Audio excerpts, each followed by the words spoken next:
बिस्मिल्लाहिर्रहमानिर्रहीम। अस्सलाम वालेकुम। साहरामान हियर फ्रॉम एचआर एकेडमी। आज का सेशन है ग्रेड 9 केमिस्ट्री स्टूडेंट्स के लिए and that session is in the continuation of the previous session that was we have discussed the mole in previous session. और आज के सेशन में हम डिस्कस कर रहे हैं एवोगाड्रोस नंबर। एवोगाड्रोस नंबर क्या होता है इसको हम देखते हैं। Avogadro's number was discovered by the Amedeo Avogadro in 1811। ठीक है, इसे अमीडो एवोगाड्रो ने ही डिस्कवर किया था, इसी के नाम पे इसका नाम क्या रखा गया है, एवोगाड्रोस नंबर रखा गया है। और एवोगाड्रोस नंबर क्या एक पर्टिकुलर नंबर है that is 6.02 into 10 raised to the power 23 particles per mole, right. यानी 1 mole of any substance any species, ये हमने प्रीवियस सेशन में बहुत डिटेल में डिस्कस किया कि स्पीशी का क्या मतलब है। स्पीशी एटम, आयन और मॉलिक्यूल हो सकते हैं। 1 mole of any species will always be equal to the 6.02 into 10 raised to the power 23 particles. ठीक है, अब पार्टिकल्स अगर एटम है तो एटम के पार्टिकल्स होंगे, आयन है तो वो आयन पार्टिकल्स होंगे, और मॉलिक्यूल है तो वो किसके पार्टिकल्स होंगे, मॉलिक्यूल के पार्टिकल होंगे। लेकिन उनका नंबर हमेशा क्या होगा, 6.02 इंटू 10 टू द पावर 23 होगा। इसी को हम क्या कहते हैं, एवोगाड्रो नंबर का कहते हैं। फॉर एग्जाम्पल हम देखते हैं क्या, 1 मोल ऑफ हाइड्रोजन एटम की अगर हम बात कर रहे हैं, अब यहाँ पर हाइड्रोजन एटम है तो लिहाजा इसमें नंबर ऑफ एटम्स कितने होंगे, 6.02 into 10 to power 23 atoms of hydrogen होंगे। 1 मोल ऑफ वाटर मॉलिक्यूल की बात करें तो इसमें जो वाटर मॉलिक्यूल्स के नंबर होंगे वो कितने होंगे, 6.02 इंटू 10 टू पावर 23 मॉलिक्यूल्स। इस तरह अगर हम आयन की बात कर रहे होंगे तो आयन कितने होंगे, वही नंबर होगा 6.02 into 10 to power 23, right. So these are the examples of the Avogadro's number. Next, yes, there is a triangle for the relationship between the mole, mass and Avogadro number. वो triangle क्या कहती है? Yes, this is the triangle which will help you to find out the anything which is missing from the moles, mass और Avogadro number. First हम देखते हैं कि मास और मोल में क्या रिलेशनशिप है। मास इन ग्राम जो होता है उसका रिलेशनशिप मोल्स के साथ क्या है। अगर आपके पास मास इन ग्राम गिवन है तो आप मोल कैसे फाइंड आउट कर सकते हैं, you will divide the given mass यानी mass in gram with the atomic और molecular mass to get the number of moles. और अगर आपके पास मास नहीं मालूम, आपको ग्राम में मास नहीं मालूम है और नंबर ऑफ मोल्स गिवन है, तो how will you find out the mass, you will multiply the number of moles with the atomic or molecular mass, right? Then next देखिए, अगर आपके पास क्या है, मास दिया हुआ है ग्राम में और आपके पास आपको मॉलिक्यूलर मास तो पता ही होगा, एटॉमिक या मॉलिक्यूलर मास, राइट। और एवोगाड्रो नंबर जिसे हम क्या कहा, अभी हमने प्रीवियस स्लाइड में देखा था 6.02 इंटू 10 टू पावर 23, उसे हम Na से शो करेंगे, राइट। तो इनकी मदद से आप क्या मालूम कर सकते हैं, number of particles in any substance. अब एटम है, आयन है, मॉलिक्यूल है, उसी के रिस्पेक्ट से आप number of particles find out कर सकते हैं।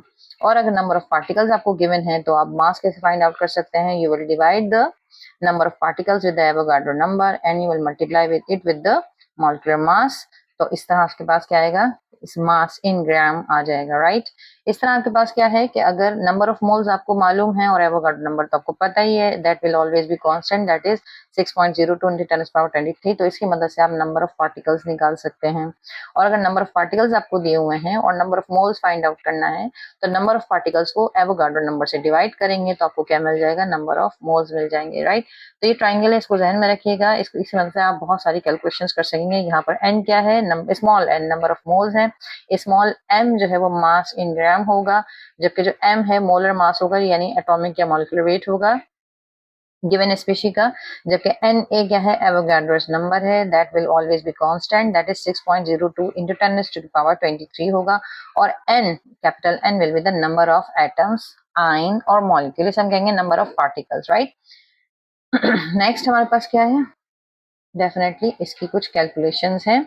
यहाँ पर एग्जांपल दी हुई है, we have to calculate the number of atoms present in 9.2 gram of calcium. ठीक है, अभी ऊपर हमने फॉर्मूलाज डिस्कस किए थे, अब उनको हमने यूज करना है। हमारे पास, हम इसको सोल्यूशन स्टार्ट करते हैं। हमें दिया हुआ क्या है, मास इन ग्राम दिया हुआ है किसका, कैल्शियम का। ठीक है, मास इन ग्राम कैल्शियम का, ठीक है, कितना होता है, कितना दिया हुआ है, 9.2 ग्राम दिया हुआ है, राइट। जबकि जो एटॉमिक वेट है कैल्शियम का वो आप पीरियोडिक टेबल से देखेंगे, वो कितना आएगा आपके पास, 40 gram, 40 AMU atomic mass unit आएगा।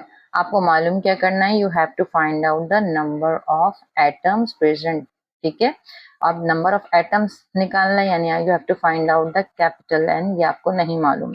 अब इसमें सबसे पहले आप क्या सॉल्व करेंगे, क्या मालूम करेंगे, you will find out the number of moles first. और नंबर ऑफ मोल्स निकालने का तरीका हमने प्रीवियस सेशन में बहुत डिटेल में डिस्कस किया था। The formula was small m divided by the capital M। इस केस में स्मॉल m आपके पास कितना है, 9.2 है, और कैपिटल M कितना है, 40 है। जब आप इसको डिवाइड करेंगे you will be having the answer that is 0.23 mole आपके पास आएंगे, राइट। और अब नंबर ऑफ मोल्स को यूज करते हुए आप number of particles find out करेंगे। Simple formula, n you will multiply n with the Avogadro's number, right?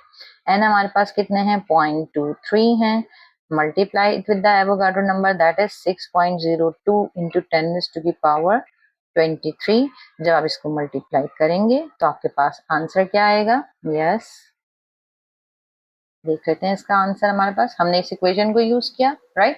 सबसे पहले हमने number of moles find out किए, और number of moles find out करने के बाद यहाँ पर इस ट्राइंगल में भी देख लीजिए, we use first this formula, number of moles निकाले, और फिर नंबर ऑफ मोल्स निकालने के बाद हमने क्या फाइंड आउट किया, number of particles find out किए हैं, राइट। नंबर ऑफ पार्टिकल्स में हमने सिंपल n यानी स्मॉल m को कैपिटल एन से डिवाइड किया, n आ गया, और n को हमने किससे मल्टीप्लाई कर दिया, फिर एवोगाड्रो नंबर से मल्टीप्लाई कर दिया, तो हमारे पास आंसर क्या आएगा, yes 1.38 into 10 to the power 23 atoms of calcium, right? Now next example हमारे पास क्या है, yes, next example is we have to calculate the number of moles and the number of molecule present in 8 gram of glucose।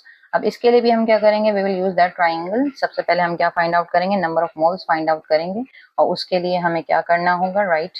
हम सबसे पहले देखेंगे मास, जो given mass है ग्लूकोज का वो कितना है, मास ऑफ ग्लूकोज C6H12O6, इसका मास दिया हुआ है, कितना दिया हुआ है, 8 ग्राम दिया हुआ है, राइट।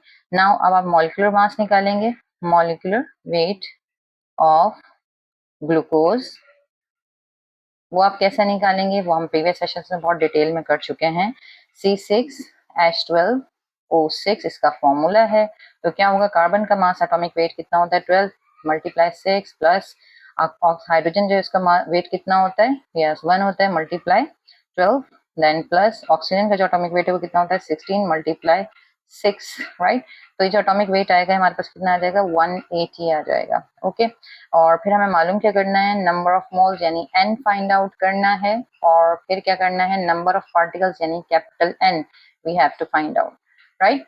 अगेन हमने क्या करना है, नंबर ऑफ मोल्स मालूम करने के लिए हम ये फॉर्मूला यूज करेंगे, और फिर n बराबर हो जाएगा व्हाट, स्मॉल m यानी गिवन मास डिवाइडेड बाय, या मास इन ग्राम जिसे हम कहते हैं, एटॉमिक और मॉलिक्यूलर वेट यानी कैपिटल M, राइट। अब मास इन ग्राम जो है वो कितना है हमारे पास, 8 ग्राम, एंड डिवाइडेड बाय 180। आप जब इसको डिवाइड करेंगे तो आपके पास क्या आ जाएगा आंसर, इसका आंसर आपके पास आएगा, yes you will get the answer 0.04 moles of glucose. अब जब मोल्स यानी n आपके पास आ गए हैं, ठीक है, ये आपका क्या हो गया, नंबर ऑफ मोल्स n हो गए कितने, 0.04 मोल्स ऑफ ग्लूकोज। n को यूज करते हुए अब आप क्या करेंगे, नंबर ऑफ पार्टिकल्स कैलकुलेट करेंगे। नंबर ऑफ पार्टिकल्स का आप ये फॉर्मूला लगाएंगे, ये तो आपका n हो जाएगा, स्मॉल n को आप मल्टीप्लाई कर देंगे किससे, एवोगाड्रो नंबर से मल्टीप्लाई कर देंगे, right. So apply the formula to calculate the number of particles, small n multiply with the Avogadro number, small n 0.04 हो गया, और एवोगाड्रो नंबर क्या है, 6.02 into 10 is to the power 23, right. और जब आप इसको मल्टीप्लाई करेंगे तो आपके पास आंसर क्या आ जाएगा, yes 2.40 into 10 is to the power 22 molecules of glucose, right. तो इन फॉर्मूलाज को यूज करते हुए हम नंबर ऑफ मोल्स, मास और नंबर ऑफ पार्टिकल्स आसानी के साथ कैलकुलेट कर सकते हैं। Now importance of Avogadro's number देखते हैं। Avogadro's number provide a bridge between the atoms, molecules and grams per liter, and it also helps in balancing the equations, calculating mass, volume, number of particles, and understanding the chemical reactions quantitatively. Summary. Avogadro's number was discovered by the Amedeo Avogadro in 1811, and Avogadro's number is basically a number that is 6.02 into 10 to the power 23 particles per mole, or this is essential for the all chemical calculation. So this was all about the Avogadro's number and calculations related with the Avogadro's number. Do practice more questions. And if you have any question, write down your question in the comment box. We'll definitely answer your questions. Thanks for watching the video. Don't forget to like, comment and share. Keep watching the channel. Take care of yourself. Allah Hafiz.